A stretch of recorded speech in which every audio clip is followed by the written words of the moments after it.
आज हम सीखेंगे ज्योतिष में जो सबसे महत्वपूर्ण जो हमारा जो सब्जेक्ट था, जो टॉपिक था, नक्षत्र। उस नक्षत्र को हमने सीख लिया। 27 प्रकार के नक्षत्र, हर एक नक्षत्र के 4-4 चरण होते हैं। उन नक्षत्रों की जो संज्ञाएं हैं उनके बारे में भी हमने जाना, सीखा और समझा। उनका क्या क्या काम है, कौन से नक्षत्र का क्या आधार है, ऊर्ध्वमुखी नक्षत्र कौन है, अधोमुखी नक्षत्र कौन है, तिर्यक संज्ञक नक्षत्र कौन है, ये सारी चीजें हमने, मूल नक्षत्र कौन है, किस नक्षत्र के आधार पर हमें किस प्रकार के काम करना चाहिए, उन सभी चीजों को हमने एक एक करके समझा। उसके बाद हमने उन नक्षत्रों को डिग्री, उसके जो है कि अंश और कला के हिसाब से भी हमने उसको देखने का प्रयास किया। उसके बाद हमने फिर दिनमान निकालने के लिए सूर्योदय और सूर्यास्त का सहारा लिया। वहां से हमने दिनमान को निकाला, आप लोगों ने निकाला होगा। उसके बाद फिर हमने क्या देखा कि किस तरह से हम घटी और पला को घंटा और मिनट में परिवर्तित कर सकते हैं। उसके बाद हमने फिर स्टेप बाय स्टेप हर रोज हम ईस्वी सन के आधार पर विक्रम संवत, शक संवत, गुप्त संवत, हिजरी संवत आदि किस तरह से हम उसको काउंट करेंगे, ये सीखा। फिर हमने योग, जो सूर्य और चंद्रमा की जो डिग्री है उसके आधार पर जो योग का निर्माण होता है, जो पंचांग में जो रखा जाता है, उसको कैसे देखना है, कितने प्रकार के योग यानी 27 प्रकार के, और ये सारी इनके नाम हमने पढ़ा। आप लोगों ने नोट किए होंगे 27 योग के नाम क्या है, गूगल में लिखोगे तो सामने आ जाएगा, वो आप नोट कर लो। करण जो है 11 प्रकार के होते हैं। हमने बताया कि 30 अंश का एक तिथि होता है, उसके जस्ट आधा यानी 15 अंश का एक करण का मान होता है। तो ऐसे ही 11 जो करण है वो आपके सामने होने, बब, बालब, कौलब, तैतिल, गर, वणिज, विष्टि, शकुनी, चतुष्पद, नाग और किंस्तुक कहकर के 11 जो करण है उसके ऊपर हमने विस्तृत पूर्वक बात किया। ओके, अब हम जानेंगे अगला टॉपिक, क्योंकि अब हम थोड़े से आगे बढ़ने जा रहे। आप सभी लोगों ने नक्षत्र के बारे में, योग करण के बारे में जाना।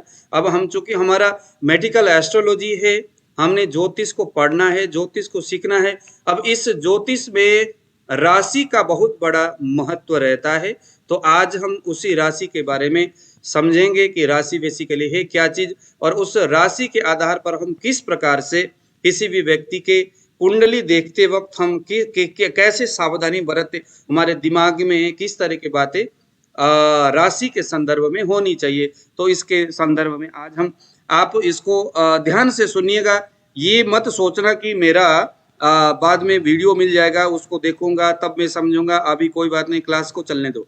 समझ में नहीं आया कोई बात नहीं, आपने हमें पूछना है कि सर यहाँ मुझे समझ में नहीं आया, अपने उंगली को खड़ा कर लेना, मुझे समझ में आ जाएगा। बट अपना कैमरा को सामने खोलिए। देखो, हम लोग तो पढ़ाने वाले लोग हैं ना, तो हमें पता चल जाता है कि विद्यार्थी को कहाँ क्या कुछ समझ में नहीं आ रहा है। ठीक है जी। तो सबसे पहले आप यहां पर लिखिए मेष राशि।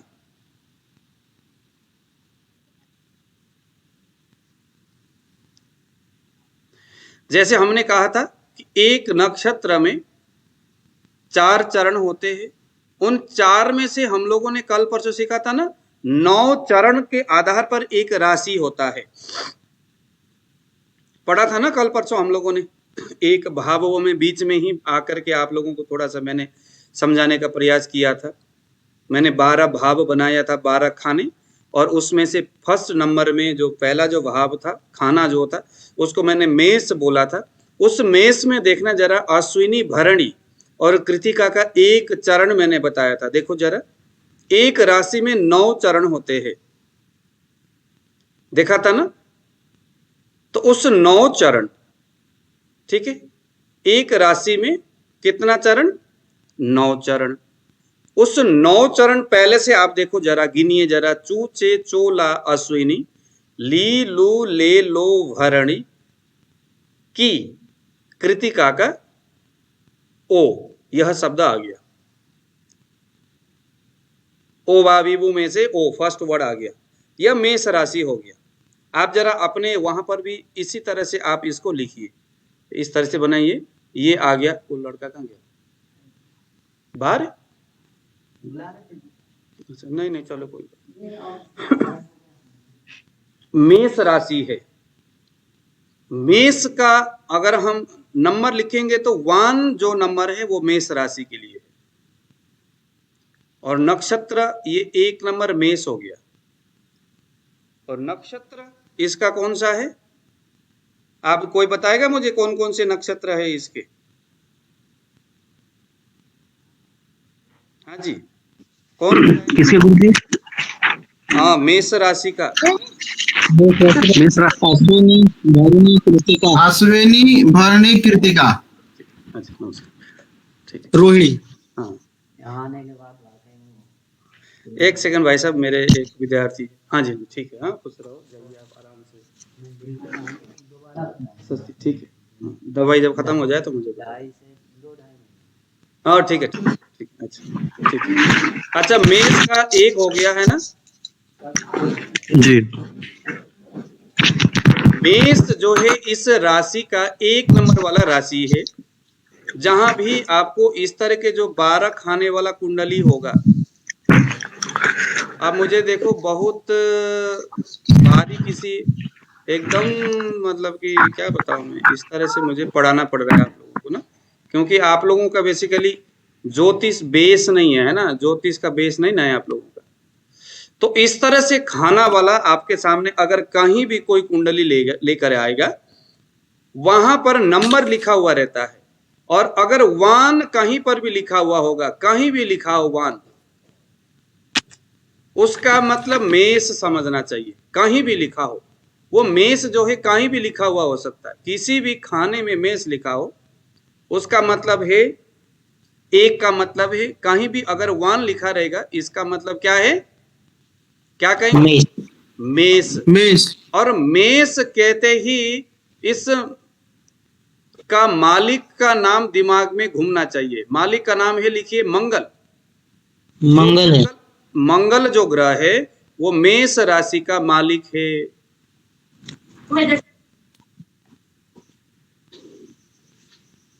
ठीक है, मेष राशि का मालिक का नाम क्या है? मंगल। मंगल है।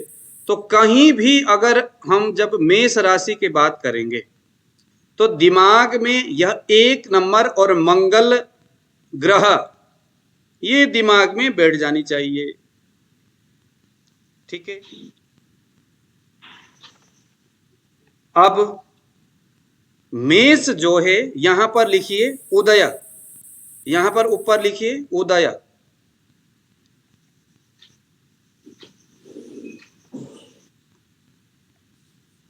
मेष के सामने यहां लिखिए पृष्ठोदय।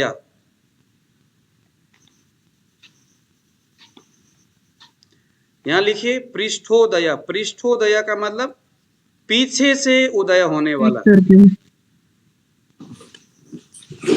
पृष्ठोदय, यहां से ना मुझे लिखने में बड़ा समस्या हो रहा है। पृष्ठोदय लिख लिया आप लोगों ने? जी गुरुजी। पृष्ठोदय का मतलब क्या है? उदय जो है ना 3 प्रकार से होते। पहला है पृष्ठोदय, दूसरा है शीर्षोदय।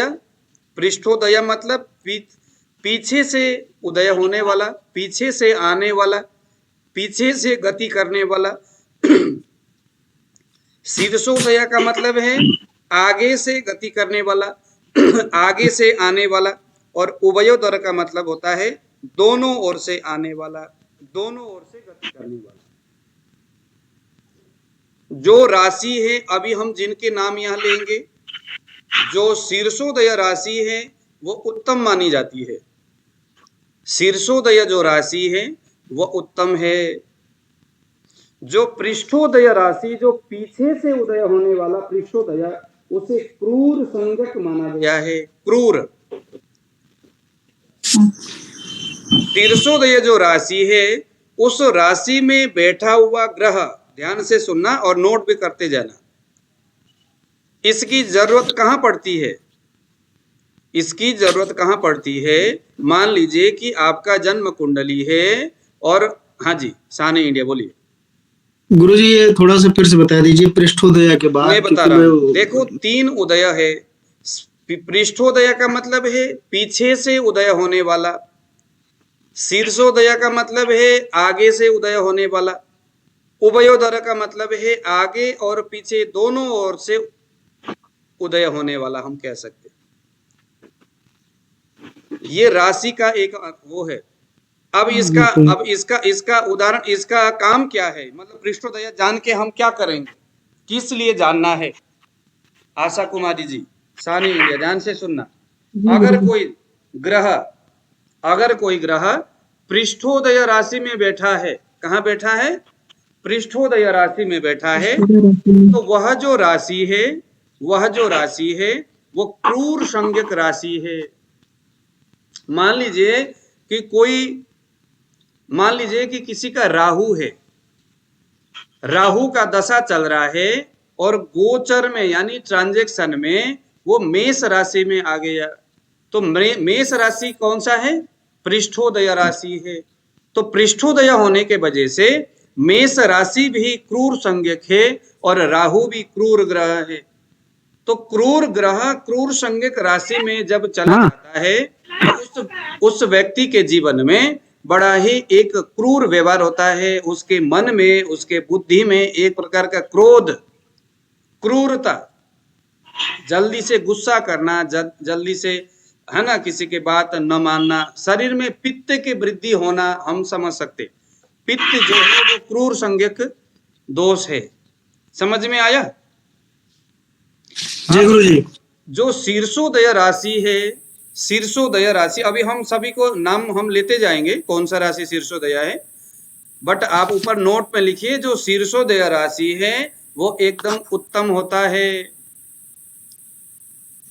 ठीक है। और जो उभयोदर राशि है वो मध्यम होता है। तो देख लो, पृष्ठोदय राशि बेकार है, शीर्षोदय राशि अच्छा है, उभयोदर राशि मध्यम है, ठीक है। अब इसमें मान लीजिए कि किसी का सर उभयो उसको कहेंगे, उभयोदय। उभय मतलब होता है दोनों ओर, जो दोनों ओर से उदय हो वह उभयोदर, उभय यानी दोनों ओर या चारों ओर।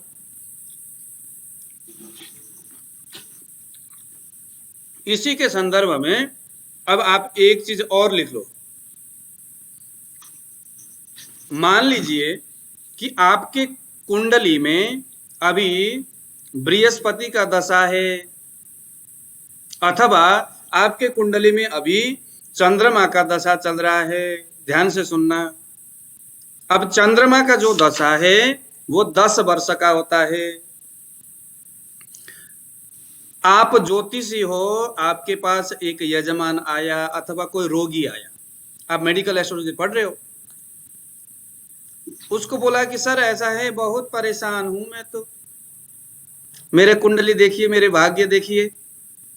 आपने कहा कोई बात नहीं। आपने देखा कि आपका उस व्यक्ति का जो चंद्रमा है वो क्या है कि शीर्षोदय राशि में जाकर के बैठा है, शीर्षोदय राशि में जाके बैठा है। शीर्षोदय को हमने क्या बोला था, आगे से उदय होने वाला। किसी ऐसे राशि में, मतलब शीर्षोदय राशि में जाकर के बैठा है उसका चंद्रमा अभी, लेकिन 10 साल का समय है। शीर्षोदय राशि में बैठा हुआ जो ग्रह है वो उस अपने अवधि में, जैसे उसका 10 साल का अवधि है, तो अवधि के प्रारंभ में ही अपना अच्छे और बुरे परिणाम देंगे। भाई पूछेंगे ना, भाई 10 साल है, किसी के शादी चंद्रमा ने कराना है, तो शादी तो जो है कि अब 10 साल का चंद्रमा है तो कब कराएगा चंद्रमा का? हाँ जी हाँ, आपका जो है ना चंद्रमा जो ग्रह है वो शादी कराने वाला ग्रह है, ठीक है, बोल तो दिया, लेकिन चंद्रमा तो भैया 10 साल तक है, 2001 से लेकर के 2010 तक चंद्रमा है। तो उस अवधि में कब यह चंद्रमा आपको शादी कराएगा? अगर चंद्रमा शीर्षोदय राशि में जाकर के बैठेगा तो समझ लो कि जब चंद्रमा प्रवेश करेगा उस राशि में तभी वो शादी करा देगा। अगर चंद्रमा, वही चंद्रमा का दशा तो शुरू हो गया अथवा होने वाला है, लेकिन वो ट्रांजैक्शन में अथवा वो दशा में पृष्ठोदय राशि में, जैसे हमने यहाँ पर पृष्ठोदय मेष है, पृष्ठोदय राशि में जाकर के अगर कोई ग्रह बैठता है, सिर्फ चंद्रमा नहीं कोई भी ग्रह बैठता है, तो उस ग्रह के अपना जो टाइम है, उस टाइम के अंतिम समय में अपना अच्छा या बुरा फल देगा।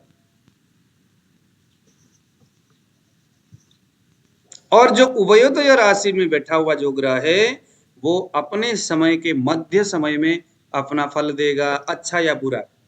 तो इसका महत्व जो है यहाँ बहुत बेहतरीन बनता है।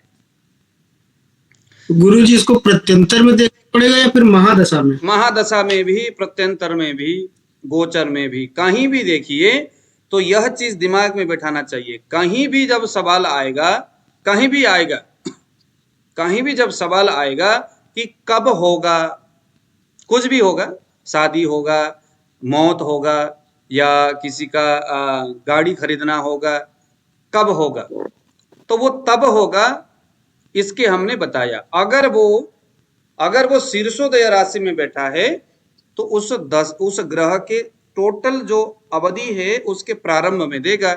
अगर वो पृष्ठोदय में है तो अंतिम में देगा, अगर वो उभयोदय में है तो वो बीच में देगा। हो गया? समझ में आ गया आपको? अच्छा,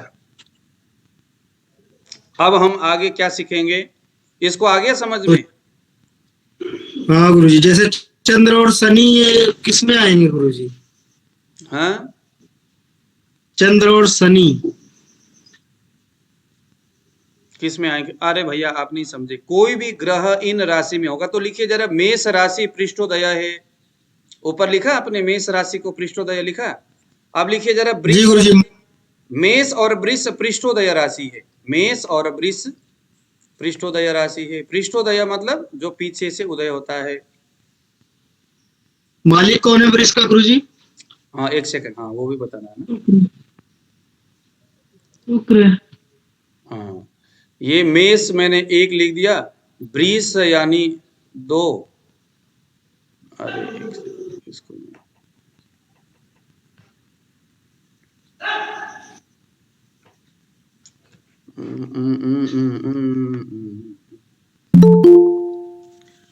इसका कोई जुगाड़ हो तो बताइए जरा, आप लोगों को पढ़ाने के लिए क्या रखा जाए यहाँ पर?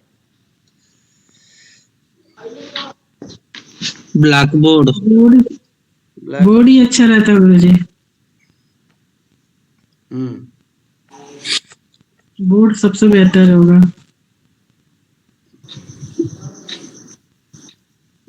ये टाइम वेस्ट हो जाता है इससे, है ना? तो चलिए, ये मेष राशि हो गया। तो मेष राशि का हमने मंगल देखा है ना। यहाँ पर लिखिए 2, यानी वृष लिखिए यहाँ पर। वृष का मालिक है शुक्र, लिखिए जरा वृष के नीचे शुक्र। यहाँ पर 3 मिथुन लिखिए, मिथुन का मालिक है बुध।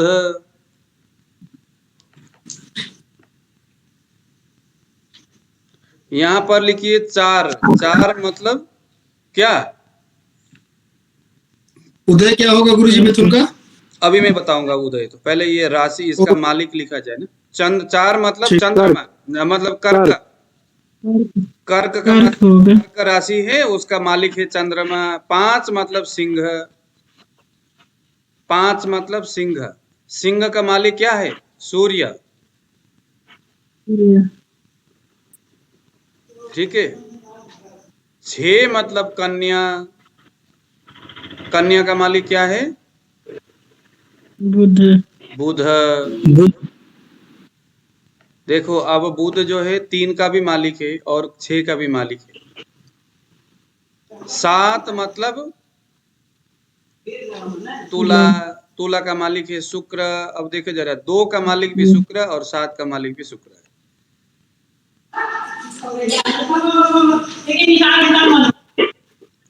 8 मतलब वृश्चिक, वृश्चिक का मालिक है मंगल। नौ मतलब क्या? धनु। धनु। नौ मतलब धनु। धनु। धनु का मालिक है बृहस्पति। लिखा, नौ का मतलब है धनु राशि।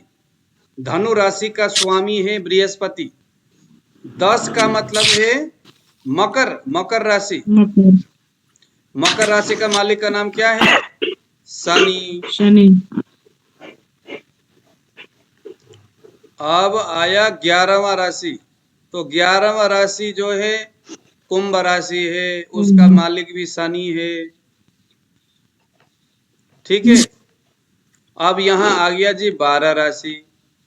12 राशि का मीन। मतलब है मीन। मीन का मालिक है बृहस्पति।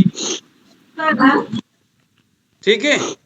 तो देखिए जरा, मेष, वृष, मिथुन, कर्क, सिंह, कन्या, तुला, वृश्चिक, धनु, मकर, कुंभ, मीन। हो गया जी।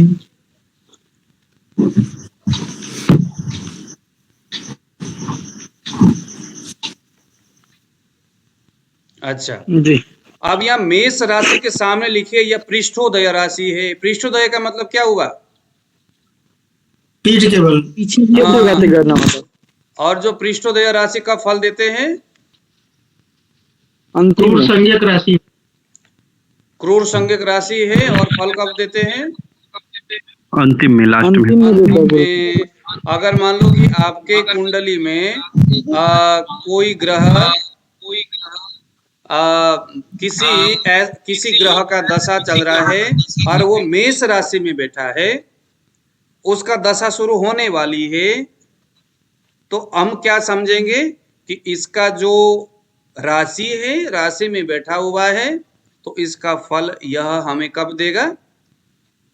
अंतिम में देगा। अगर किसी का अंतरदशा चल रहा है और अंतरदशा का मालिक जो है मेष राशि में है, अंतरदशा अंतरदशा आप लोगों को नहीं समझ में आया होगा, नहीं आया? वो बाद में आपको समझा देंगे। अभी हम थोड़ा ना बीच में हम नहीं बढ़ेंगे। ये आयुर्वेद तो आप लोग पढ़े हुए हो, बट ज्योतिष नहीं ना, तो ज्योतिष स्टेप बाय स्टेप समझना होगा। 1 का मतलब पृष्ठोदय, 2 का मतलब भी पृष्ठोदय, वृष राशि भी पृष्ठोदय ही है। 2 का मतलब ही है पृष्ठोदय।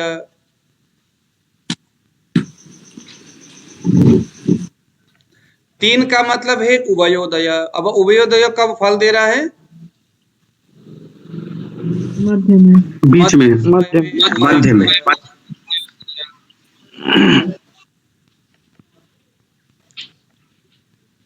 4 का मतलब है कर्क। कर्क का मालिक है चंद्रमा। चंद्रमा जो कर्क जो है वो पृष्ठोदय। पृष्ठोदय, पृष्ठोदय कब हो रहा है, कब फल देता है? अंत में। अंत में पृष्ठोदय। 5 की 16 साल का दशा है। हाँ? किसी का दशा यदि 16 साल का है तो वो 16 साल में जाके फल देगा। मैंने कहा ना कि वो जो ग्रह है, उस ग्रह का जो मुख्य जो प्रभाव है वो अपने जीवन के अंतिम काल में देगा, अगर वो पृष्ठोदय में जन्म हुआ है तो राशि में है। लेकिन बीच में ट्रांजैक्शन में भी तो कोई ग्रह ऐसे आएंगे ना जी, ट्रांजैक्शन में भी आएगा, या उसके अंतरदशा में भी कोई ग्रह आया हुआ है। मान लो कि कोई ग्रह है शीर्षोदय वाला ग्रह, राशि में बैठा हुआ जो ग्रह है वो आ गया बीच में, इस तरह से दिमाग लगा। इससे अभी आप सिर्फ ये सिद्धांत को यहाँ पर नोट करिए और समझ लीजिए कि इसका मतलब क्या है, और हम इसको ना बाद में फिर देखेंगे। ज्योतिष में बेसिकली क्या होता है ना कि सभी सिद्धांतों को लगा करके एक निश्चित परिणाम में देखा जाता है। सभी सिद्धांत 50-55 तरह के ऐसे सिद्धांत है, सबको जोड़ते हुए आना है और एक निष्कर्ष निकालना है। हाँ ये है। किसी के भविष्य पढ़ना इतना आसान कहाँ है जी? क्यों जी शशिकांत जी? मुश्किल है, लेकिन उतना भी नहीं कि अगर थोड़ा सा भी अगर आप लोग दिमाग लगाते हो तो उसको। तो सिंह राशि, 5 मतलब सिंह। सिंह का मालिक है सूर्य, और जो सूर्य है यानी सिंह राशि, यह शीर्षोदय, सबसे पहले ही फल देने वाले में सूर्य आ गए जी। यानी सिंह राशि में बैठा हुआ जो ग्रह है वो क्या है? शीर्षोदय है। ठीक है। 6 का मतलब है कन्या, कन्या राशि का मालिक है बुध। बुध कन्या जो है वो भी क्या है, शीर्षोदय राशि है। तो सिंह और कन्या शीर्षोदय, मेष और वृष पृष्ठोदय, एक बीच में मिथुन आ गया वह है उभयोदय। कन्या कर्क जो है पृष्ठोदय है, सिंह और कन्या जो है वो शीर्षोदय है। अब तुला का मालिक है, तुला राशि 7 यानी तुला, उसका मालिक है शुक्र, और शुक्र जो है तुला जो है वह भी शीर्षोदय राशि है। शीर्षोदय मतलब जो सबसे पहले फल देता है, जो सबसे पहले होता है, जिसका परिणाम हम इसमें ये भी सोच सकते हैं। ठीक है। वृश्चिक राशि 8 नंबर मतलब वृश्चिक राशि, उसका मालिक का नाम है मंगल। वृश्चिक राशि जो है वो शीर्षोदय राशि है। तो देखो सिंह, कन्या, तुला, वृश्चिक, इन 4 राशि यह सभी शीर्षोदय राशि है। शीर्षोदय राशि जो है बहुत जल्द एक्टिव होने वाली राशि है। इसमें इस राशि में जन्म लेने वाले आदमी वो शीर्षोदय होने के वजह से बहुत एक्टिव होते हैं, बहुत जल्द अपने परिणामों को, अपने प्रभाव को दिखाने वाले होते हैं।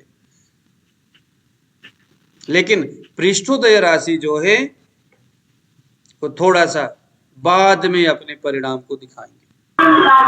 ये भी शुक्र वाला दिन बता दीजिए। शुक्ल तुला राशि का मालिक है शुक्र, और शीर्षोदय हो गया। वृश्चिक राशि का मालिक है मंगल, और वृश्चिक राशि जो है वो अभी शीर्षोदय है। धनु राशि जो है इसका मालिक है बृहस्पति यानी गुरु, यह भी पृष्ठोदय राशि है। पृष्ठोदय मतलब जो पीछे की ओर यानी पीछे उदय होने वाला। मकर राशि 10 नंबर मकर राशि, इसका मालिक है शनि। शनि जो मकर राशि जो है वो पृष्ठोदय है, यह भी पीछे उदय होने वाला है, प्रभाव देने वाला। 11 नंबर कुंभ राशि, यह शीर्षोदय राशि है। अब ये जो है आगे ही एक्टिव होने वाला राशि है। मीन राशि जो है यह उभयोदय राशि है, यह क्या है, ये बीच में अपने प्रभाव फल को देने वाला राशि है। ठीक है।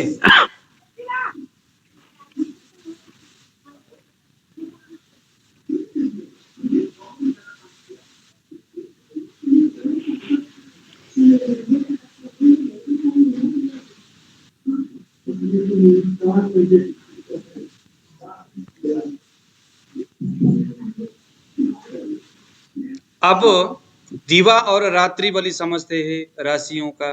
दिवा और रात्रि बलि, राशियों का दिवा बलि और रात्रि बलि।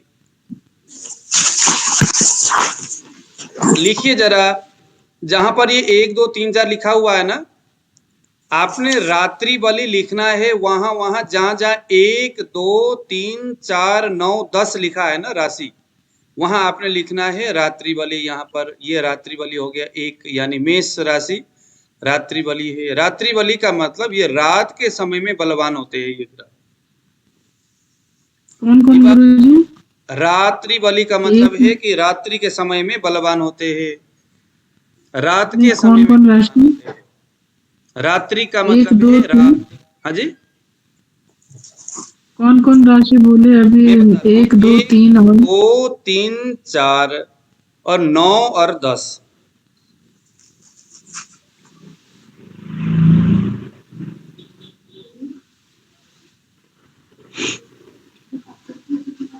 ठीक है जी, लिखा रात्रि बलि 1 2 3 4 9 10, यह रात्रि बलि है।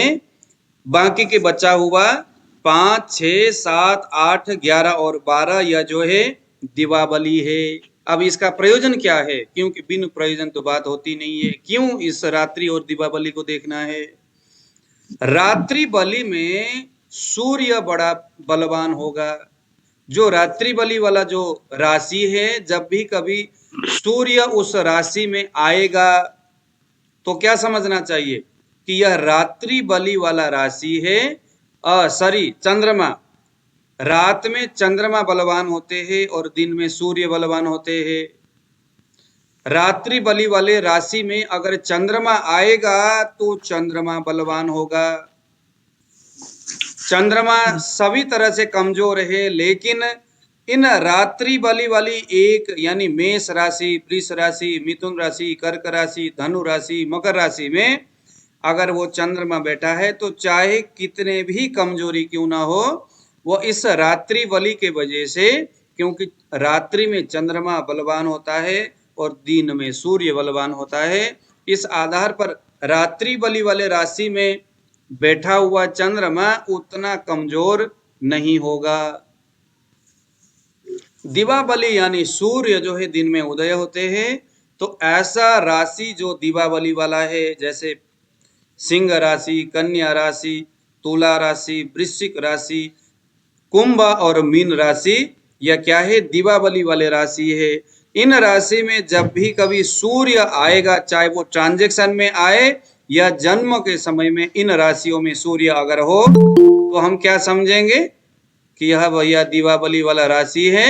यह तो सूर्य का खुद का घर है, अपना स्थान है। सूर्य यहाँ अगर आएगा तो बलवान होगा। चंद्रमा और सूर्य को ध्यान में रख करके, क्योंकि प्रत्यक्ष ग्रह है चंद्रमा और सूर्य, इस धरती पे रहने वाले हम सभी के लिए जो सूर्य और चंद्रमा है वो प्रत्यक्ष रूप से अपने किरणों से हमें प्रभावित करते हैं।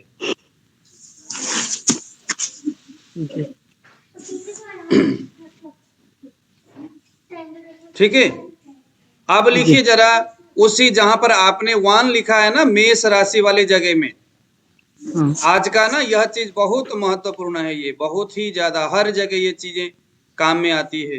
ठीक है ना, इसीलिए इसको बिना आलस्य किए लिखिए। 1 नंबर, 2 नंबर, ऐसा करके ना 1 नंबर में आप लिखिए यह चर संज्ञक राशि है। चर, चर यानी जिसमें मूवमेंट होती है, चर राशि। अगर कोई आदमी विदेश यात्रा करने वाला है, विदेश जाना है, तो चर राशि में जब चंद्रमा हो तब जाए, क्योंकि चर का मतलब है मूवमेंट करना। जिस किसी को कोई कार्य जल्दी संपादन करना है, जिस किसी को, है ना, मतलब जिसमें मूवमेंट है, ऐसा काम करना है जिसमें गति है। जैसे आपको मोटरसाइकिल लेना है, आपको गाड़ी लेनी है। अब यहां पर जो है ना गाड़ी चलता रहेगा, तो वो सभी हमें चर संज्ञक राशि में जब वो चंद्रमा जाएगा तो लेना है। वृष राशि जो है वो स्थिर राशि है। स्थिर राशि, स्थिर, स्थिर राशि का मतलब है कि वृष राशि में, देखो दीपावली जब हम पूजा करते हैं, आप पंडित जी के पास जाते होंगे, पंडित जी मुहूर्त देखिए, तो वृष लग्न बोलते हैं कि नहीं, रात में वृष लग्न देखो जी, वृष लग्न। क्यों? क्योंकि वह स्थिर राशि है।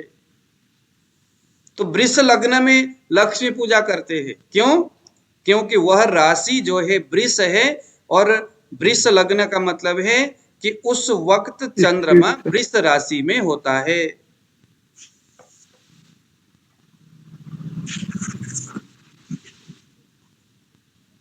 ठीक है, उस वक्त लग्न वृष राशि में होगा, वृष राशि का लग्न होगा। मुहूर्त निकालने के लिए लग्न का महत्व उस हिसाब से कि भाई वृष लग्न है, चलो लग्न वृष है, चलो लक्ष्मी पूजन करते हैं, क्योंकि हमें लक्ष्मी स्थायी चाहिए, स्थिर रूप से हमें लक्ष्मी चाहिए। अब कोई ऐसा दिन हमें मुहूर्त देखना है, मुझे अपने घर में शादी करके पत्नी को लेके आना है, पत्नी लेके आना है ना शादी करके, या मेरी बेटी को शादी करके देना है, तो यहाँ पर स्थिर लगना चाहिए। स्थिर लगना कौन सा है, तो अभी हम यहाँ उसके ऊपर बात कर रहे। तो चर हो गया एक राशि, 2 यानी स्थिर, 3 यानी उभय राशि।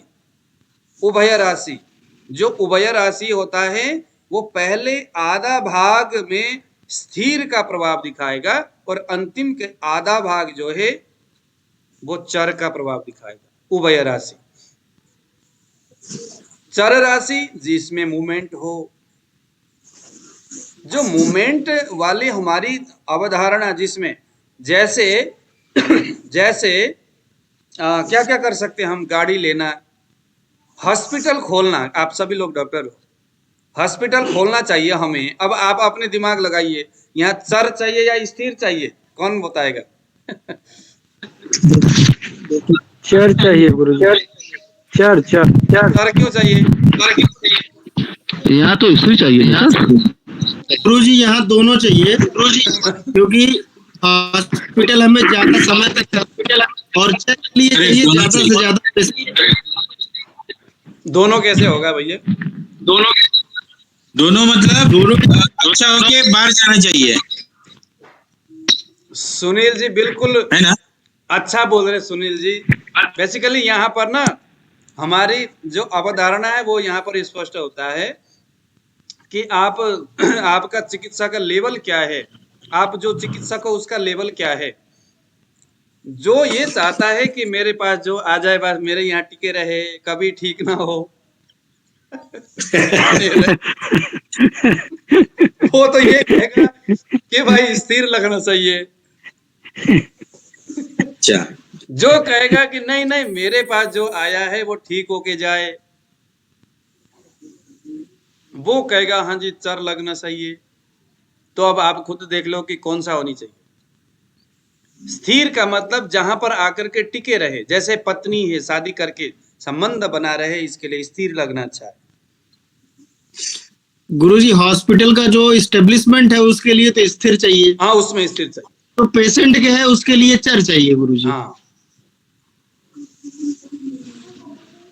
आपके पास पेशेंट आ रहा है, हम कह सकते हैं अगर आपका अच्छा धारणा है, ज्योतिष के प्रति विश्वास होगा, तो आप उसको कह सकते हो कि ऐसा है कि इतने बजे आ जाओ, पंचांग देख लो, उस वक्त लग्न जो है चर लग्न हो। हाँ जी अब आप आ जाओ जी, मेष लग्न आ गया। ऐसा आप कर सकते हैं अगर आप ज्योतिष के प्रति अच्छा भावना रखते हैं तो मिथुन राशि जो है उभय राशि है। उभय का मतलब क्या है? उसकी आधा भाग ले लो उस राशि के, उस टाइमिंग का, उस आधे भाग के प्रारंभिक तो अच्छा है और बाद का आधा भाग खराब है। कर्क राशि को चर ले लो, सिंह राशि को स्थिर ले लो। अब ये आप ना स्टेप बाय चर स्थिर उभय, चर स्थिर उभय, बस उसको लगाते रहिए नीचे तक, चर स्थिर उभय, कर्क चर, चर स्थिर उभय, चर स्थिर उभय, मेष चर वृष स्थिर मिथुन उभय, कर्क चर सिंह स्थिर कन्या उभय, तुला चर वृश्चिक स्थिर धन उभय, मकर चर कुंभ स्थिर मीन उदय।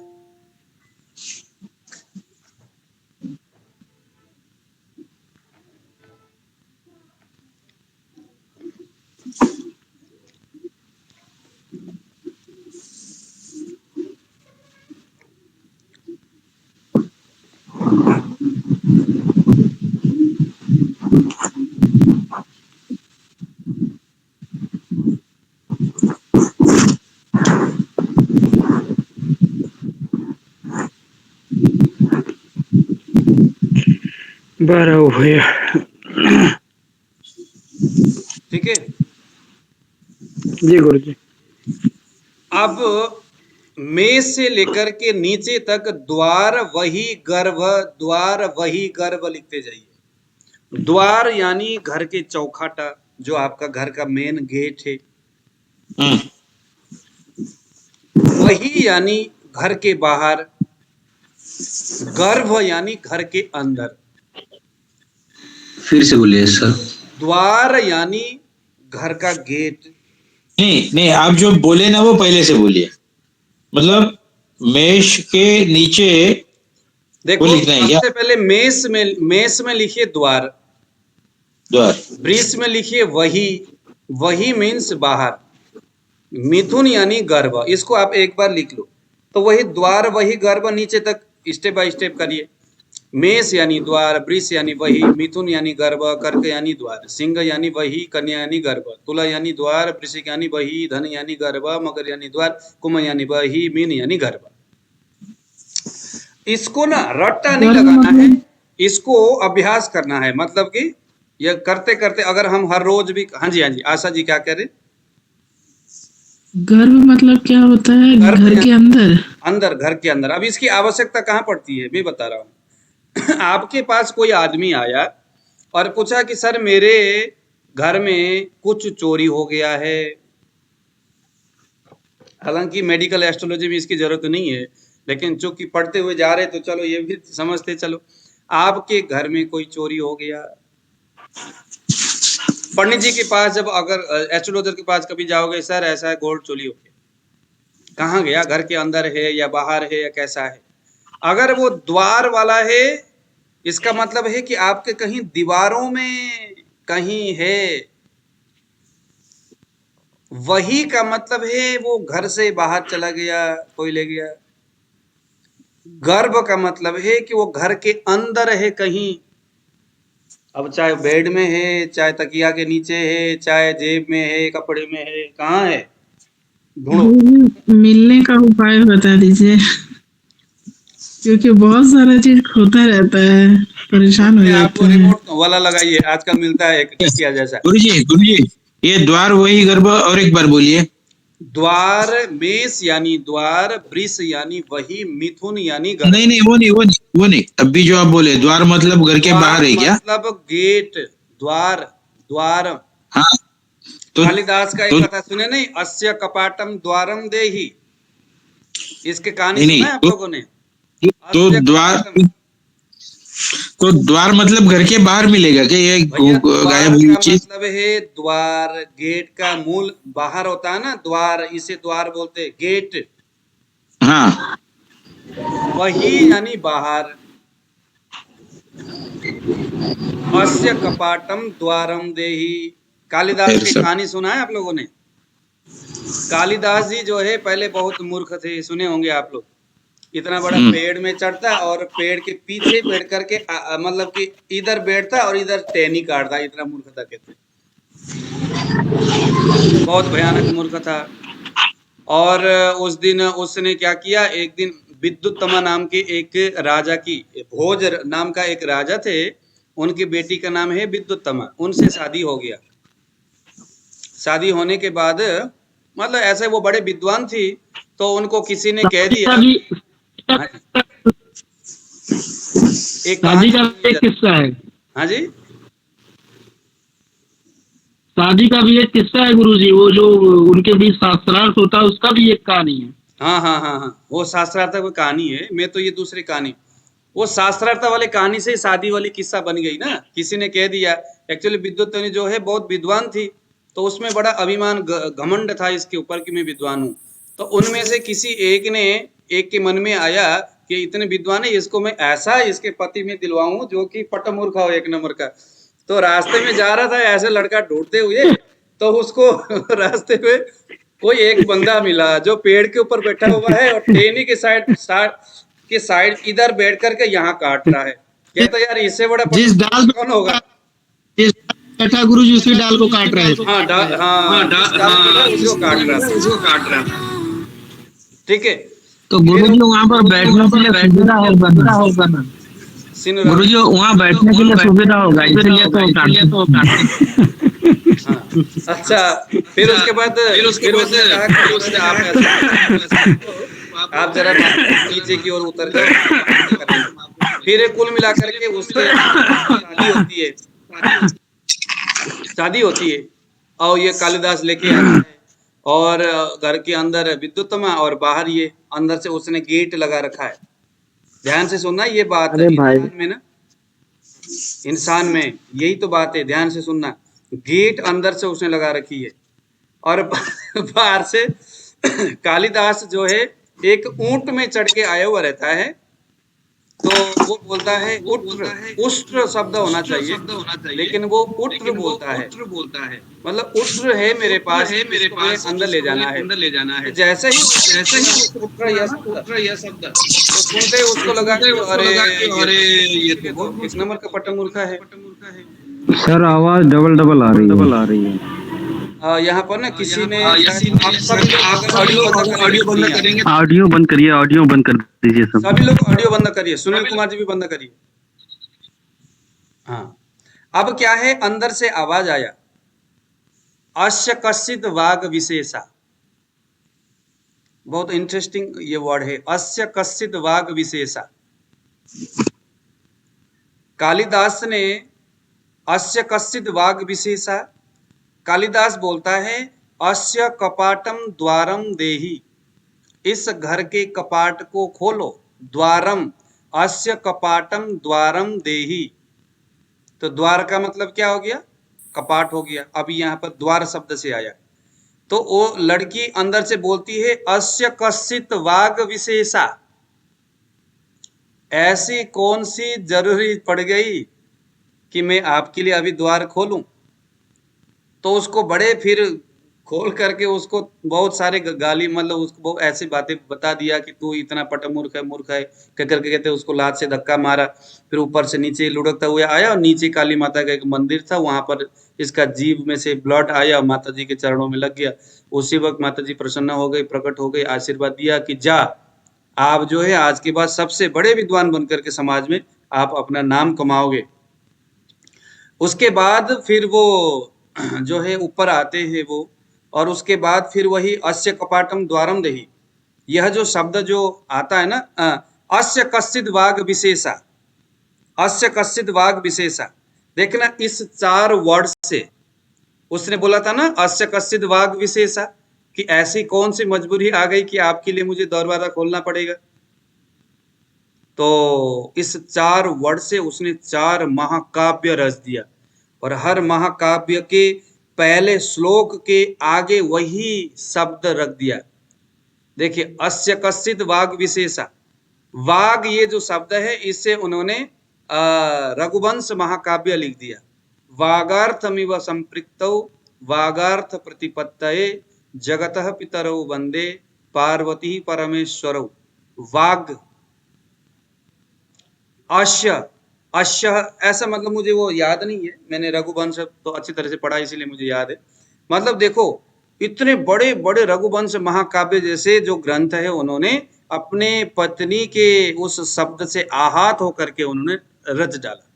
और उस लेडीज को, अपने पत्नी को ठिकाने, उसके दिमाग ठिकाने लगाने के लिए, कि उसने जो फर्स्ट 4 वर्ड जो बोले थे, उसी वर्ड से इन्होंने बड़े बड़े उसके पहला शब्द ही वही उसमें जड़ करके लिख दिया। शर्म के मारे क्या हाल हो गया होगा उस लेडीज का, कि मैं तो खुद को इतना मतलब कि ज्ञानी समझती थी, और इसने तो इतने बड़े बड़े काव्य लिख दिया, वो भी मेरे 4, है ना, उसके लिए मैंने कटु शब्द मैंने बोली थी, उस कटु शब्द को इसने क्या किया, इतना बड़ा श्रृंगार बना दिया, बड़े बड़े महाभाष्य लिख दिया। तो यहाँ पर मुझे यह कहानी, यह द्वारम के लिए, द्वार का मतलब है, तो द्वार संज्ञक अगर कोई राशि होगा तो वो क्या होगा, वह उस व्यक्ति के घर में, घर के दीवारों में कहीं सामान होगा। ठीक है, अब लिखिए जरा, मेष राशि में क्रूर संज्ञक राशि है मेष, और वृष यानी सौम्य, यानी अति शीतल, सौम्य राशि यानी मीठा राशि, सौम्य राशि, शीतल राशि। ऐसा ही आप नीचे तक जाइए, मेष यानी क्रूर, वृष यानी सौम्य, मिथुन यानी क्रूर, कर्क यानी सौम्य। अब ये क्रूर सौम्य करते हुए जाइए नीचे तक। क्रूर राशि का मतलब है जो राशि अपने स्वभाव से ही क्रूर यानी घमंडी, लोभी, मतलब रिस करने वाला, ईर्ष्या करने वाला, क्रूर यानी क्रोधी ग्रह है। मेष राशि क्रूर है और उसका मालिक भी क्रूर है, इसीलिए जो मेष राशि वाले जो व्यक्ति होते हैं थोड़े से गर्म स्वभाव के होते हैं। वृष राशि सौम्य है, वृष का मालिक है शुक्र, इसलिए इसको सौम्य ग्रह बताया गया है। मिथुन राशि भी क्रूर है, इसका मालिक है बुध, लेकिन बुध को हम क्रूर तो नहीं कहेंगे, लेकिन चूंकि यह जो राशि है बुध का अपना मूल त्रिकोण राशि नहीं है, इसीलिए मिथुन राशि में अगर कभी भी बुध नाम का जो ग्रह आएगा, अभी हम पढ़ते हुए आए ना, तो वो फिर क्या है, एक अपने क्रूर राशि स्थान में जाके बैठा है। तो मिथुन राशि में बैठा हुआ जो बुध है वो अपने घर में तो बैठा है, लेकिन वो क्रूर संज्ञक ही रहेगा। तो सौम्य का मतलब है अति शीतल है, जो ठंडा है, जिसमें शांति है, जिसमें झगड़ा करने की आदत नहीं है, वो सौम्य है। जिसमें झगड़ा करने की आदत, गुस्सा करने की आदत, क्रोध करने का आदत, तामस भोजन करने का स्वभाव, ये सभी क्रूर और संज्ञक राशि में होते हैं। अब दूसरा विषम सम करते जाइए। मेष राशि यानी विषम, वृष यानी सम, है ना। ये कैलकुलेशन करने में बाद में काम में आएगा। कौन सा राशि है? विषम राशि है। विषम राशि को अच्छा नहीं माना जाता, सम राशि को अच्छा माना जाता है। कोई भी काम अगर हम सम राशि वाले लग्न में करेंगे तो वो अच्छा है। तो विषम राशि वाले जो राशि है विषम संज्ञा वाले, उसे हम अच्छा नहीं मानते, है ना। शुभ कार्य के लिए सम राशि, अशुभ कार्य के लिए विषम राशि। अब इसके दिशा को आप नोट करिए। मेष यानी पूर्व दिशा, दक्षिण दिशा है वृष राशि। मिथुन यानी पश्चिम दिशा, कर्क यानी उत्तर दिशा, सिंह यानी पूर्व। गुरुजी एक बार फिर से गुरुजी। देखिए, पूर्व दक्षिण पश्चिम उत्तर लिखिए। पूर्व दक्षिण पश्चिम उत्तर, पूर्व दक्षिण पश्चिम उत्तर, ऊपर से नीचे भरते जाइए। पूर्व दक्षिण पश्चिम उत्तर।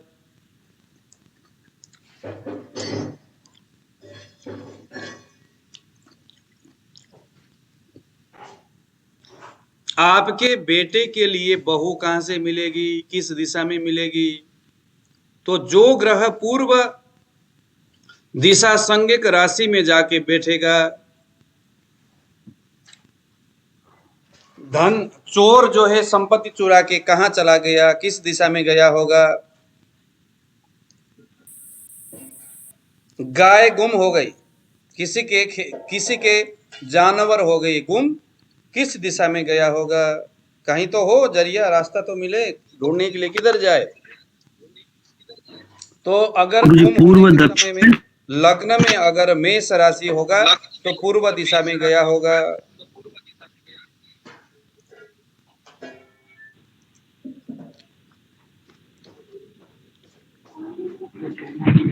गुरुजी पूर्व दक्षिण, उसके बाद कौन सा बोले हैं? पूर्व दक्षिण पश्चिम उत्तर। पूर्व से घूमते हुए आइए ना। पूर्व से सबसे पहले दक्षिण पड़ेगा, फिर क्या पड़ेगा? पश्चिम पड़ेगा, फिर उत्तर पड़ेगा, फिर उधर पूर्व।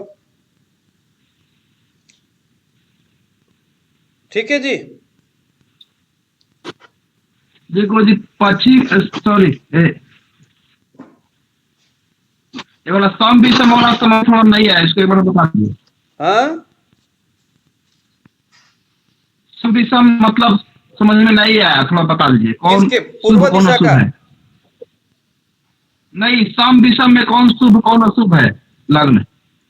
देखो, सम का मतलब शुभ कर्म करने वाला है, अच्छा है। विषम का मतलब अशुभ कर्म करने वाला है, शादी करना है, सम संज्ञक राशि में करे। विषम राशि जो होता है वो अच्छे कर्म करने वाला नहीं होता। जो स्थिर कर्म करना है वो सम में करे, सम राशि।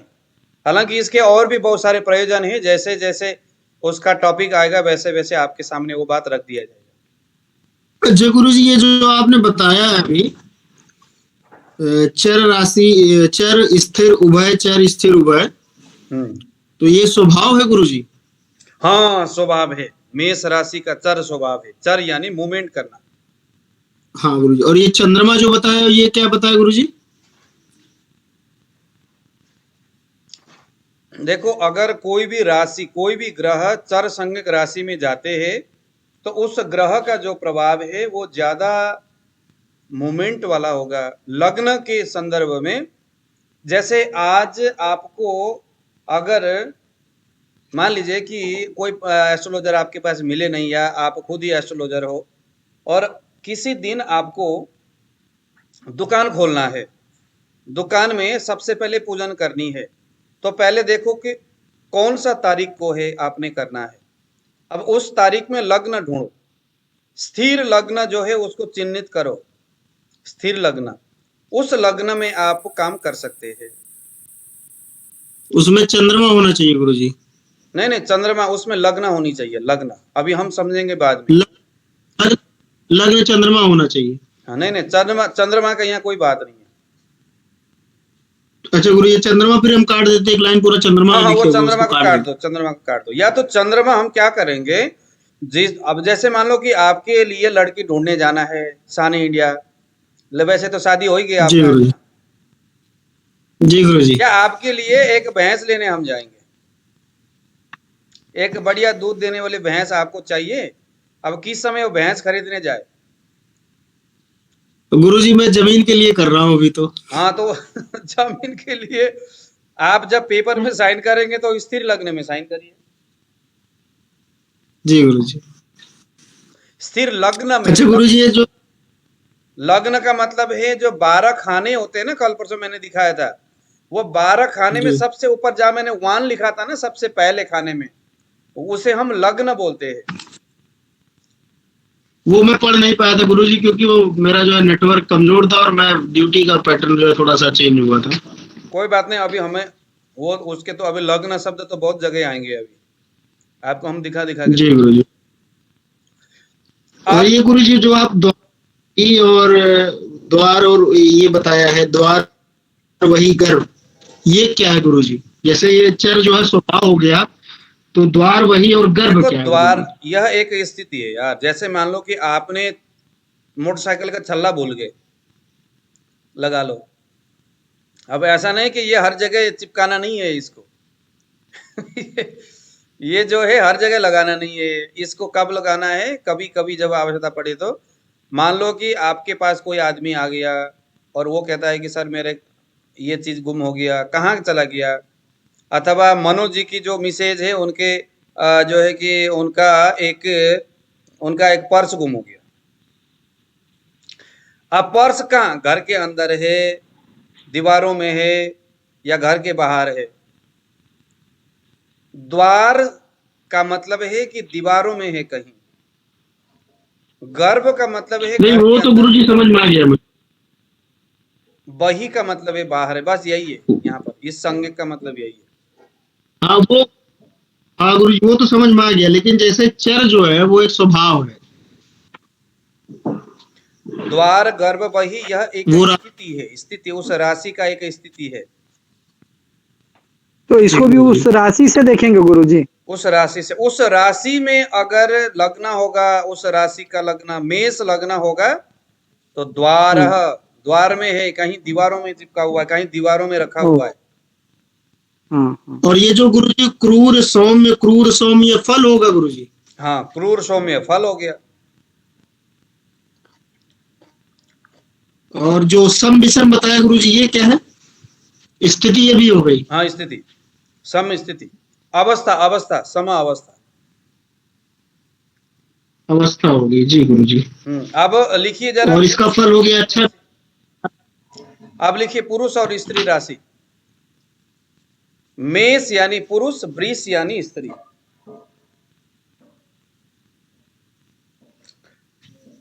गुरु जी 1 मिनट, 1 मिनट।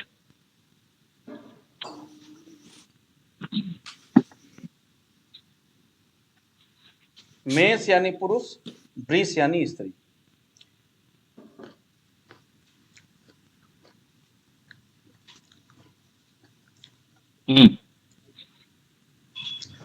मेष यानी पुरुष, वृष यानी स्त्री, मिथुन यानी पुरुष, 4 यानी, बस पुरुष स्त्री करते जाओ, अब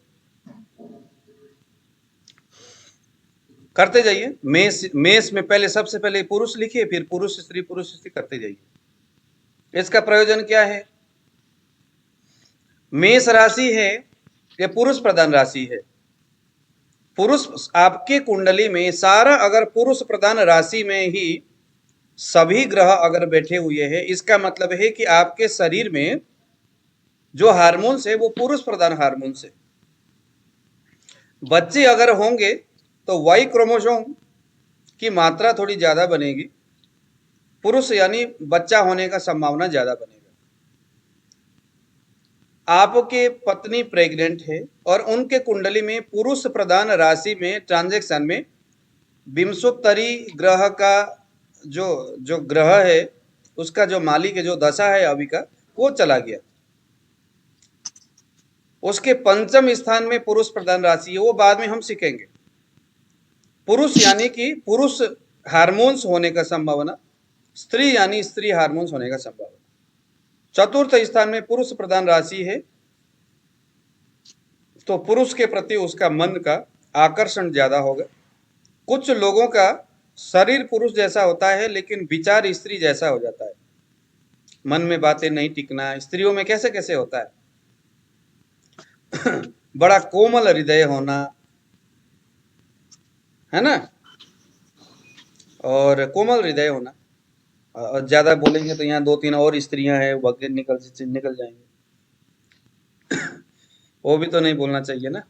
हमारी बहन जी है या नहीं अभी? तो बस पुरुष तो पुरुष प्रधान राशि का मतलब है जिसके शरीर, जिसके विचार में पुरुष प्रधान बातें होंगे। मुझे ताव लेकर के ऐसा करके बैठता है। और स्त्री प्रधान में भीरू होता है बंदा, लड़का तो है लेकिन उसके तकरीबन सभी ग्रह स्त्री प्रधान राशि में बैठे हुए हैं। इसका मतलब क्या है? स्त्री जैसे व्यवहार करने वाला, स्त्री जैसे विचार करने वाला। स्त्री का मतलब भाव और श्रृंगार भी तो हो सकता है ना गुरु जी? आशा जी केवल इन्होंने तो बोला ही तो ही होगा। इन्होंने गुरु जी ये हाँ वो भी ठीक है। मुझे, मैं कह रहा था ना, बोलना नहीं चाहिए, मुझे माफ करना। गुरु जी ये जो हो गया ये में से मैच करता हुआ हो गया। हाँ, ज्यादातर अगर आपकी कुंडली में 12 भाव में पुरुष प्रधान राशि में सभी ग्रह अगर बैठे हुए हैं, या हम ये भी कह सकते हैं कुंडली में जितने भी स्त्री प्रधान ग्रह है, चंद्रमा हो गया, शुक्र हो गया, ये जो ग्रह है पुरुष प्रधान राशि में जाके बैठा हुआ है, तो उसका जो आकर्षण है स्त्री का पुरुष के प्रति होगा, ज्यादा होगा। गुरु जी हाँ जी गुरु जी, ये कैसे हम पता करेंगे? जैसे बुध है, बुध हाँ 3 नंबर में पुरुष है और 6 नंबर में स्त्री है, और ऐसे ही शनि है 10 नंबर में स्त्री है और 11 नंबर में पुरुष है। हाँ, 11 नंबर कुंभ राशि शनि का मूल त्रिकोण है, कन्या राशि बुध का मूल त्रिकोण है। मूल त्रिकोण का मतलब है कि उस राशि में बैठा हुआ बुध अपना विशेष खुद का स्वभाव दिखाता है। जैसे मैं पंडित द्रोणाचार्य शास्त्री, अगर मेरा ऑस्ट्रेलिया में भी घर होगा, इंडिया में भी होगा, तो मैं किस घर का जाना जाऊंगा? मैं बताइए। ज्यादातर तो मैं इंडिया के घर के जाना जाऊंगा ना, क्योंकि मेरे स्वभाव में, मेरे कल्चर में इंडिया है, इंडिया। हालांकि ऑस्ट्रेलिया में भी बैठता हूँ, हालांकि ऑस्ट्रेलिया में मकान है, लेकिन मेरा मन सिर्फ इंडिया के मकान में रहने का होता है। मेरे तन मन धन सभी इंडिया के मकान के प्रति। तो ऐसा ही बुध जो है, उस बुध ग्रह का कन्या उसका मूल त्रिकोण राशि है।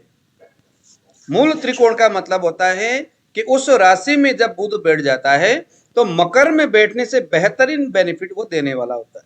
मकर क्या कहते हैं, मिथुन राशि। हालांकि मिथुन भी उसका खुद का घर है, लेकिन मिथुन वैसे ही है जैसे मेरा ऑस्ट्रेलिया का घर है। मकर राशि शनि का वैसे ही जैसा मेरा ऑस्ट्रेलिया का घर है। कुंभ राशि उसका स्वयं का घर है। ऐसे ही मीन राशि जो है वो बृहस्पति का मूल त्रिकोण राशि है। धनु जो है जैसे ही वैसे ही मेरा